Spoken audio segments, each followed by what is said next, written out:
Isang umaga, bigla na lang ako napabangon at napalabas ng kwarto. Nakarinig kasi ako na parang may kumakatok sa labas ng bahay ko. Pagbukas ko ng pinto, nagulat ako. Pamangkin ko pala na si Kappa Girl. At may pinapakita siya sa aking medal. Kaya nagtanong ako, ba't siya may medal? Ano yan, Kappa Girl? Bakit ka may medal? Kasi po, Kuya Dugs, honor po ako sa school. Oh, talaga? Sige, ano gusto mo regalo? Wow, talaga po, Kuya Dugs, bibigyan niyo po ako ng regalo. Oo, di ba? Promise ko sa'yo, basta honor ka, may regalo ka sa akin. Wow, thank you po, Kuya Dugs. Ano ba ang gusto ko yung Kuromi na bag? Ikaw talaga po ang favorite kong dito eh. At alam mo, Kuya Dugs, pag binili mo po ako nito, kamukha mo po si Dayan Padilla. Hay, so si Kappa Girl talaga, lagi ako kinuto.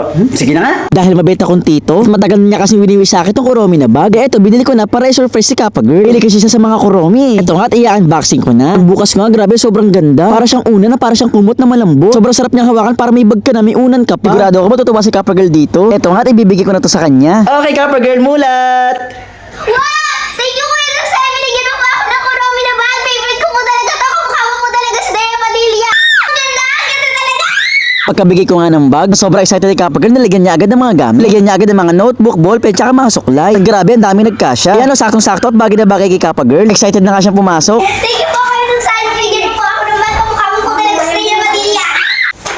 Okay po, Kuya Dugs, pasok na po ako ng school. Papakita ko sa mga classmate ko. Eto nga, papasok na sa school si Kappa Girl. Kung sa Kuromi na bag, meron nga din pala siyang Kuromi na payo. Sabi ko lagi siya may gift sa akin, basta lagi din siyang honor. Okay, ingat Kappa Girl. Isang umaga, kakagising ko lang na bigla ako nakarinig ng sigaw. Kaya bigla ako napatakbo para tignan. Si Kappa Girl lang pala, tsaka si Crystal Maiden. O ba't kayo nasigaw, Kappa Girl, Crystal Maiden? Kasi po, Kuya Dugs, nakakita po kami ng helicopter doon. Ang laki, lumilipad. Napasigaw sila kasi first time lang nila makakita ng helicopter. Hinihintay nga nila, baka daw bumalik. Hala, sayang. Hindi na yung babalik. Sayang naman. Alam ko na, Kuya Dugs, pag bumili ka nitong helicopter, kamukha mo si Dayan Padilla. At dahil mabait akong tito, lahat ng wish ni Kappa Girl ay naka-ready na. Dahil honor din kasi siya sa school, binalan ko siya nitong helicopter. Nag-request pa nga siya sa akin ang gusto niyang kulay ay yellow-green. Ito pala ang laman niya, remote charger at yung helicopter. First time ko nga lang pala magpapalipad itong helicopter. Medyo kinakabahan ako. Dito pala ako sa labas magpapalipad para maluwag-luwag yung niliparan. Ito nga, first time ko na mag-control ng helicopter.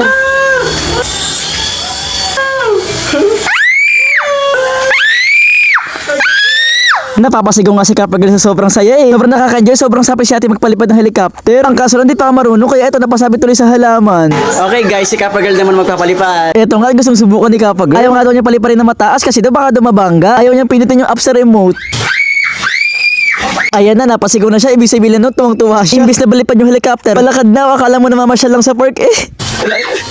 Okay. O diba ang galing, marunong naman siya mag-control. Kaso nga lang, ayaw niya paliparin, natatakot daw kasi siya eh. Wow, Kuya Dugs, ang ganda naman ito. Sobrang sarap po laruin. Okay, Kuya Dugs, pasok na pa ako sa school. Papakita ko sa mga classmate ko. Okay Kappa Girl, wag isarain niya na.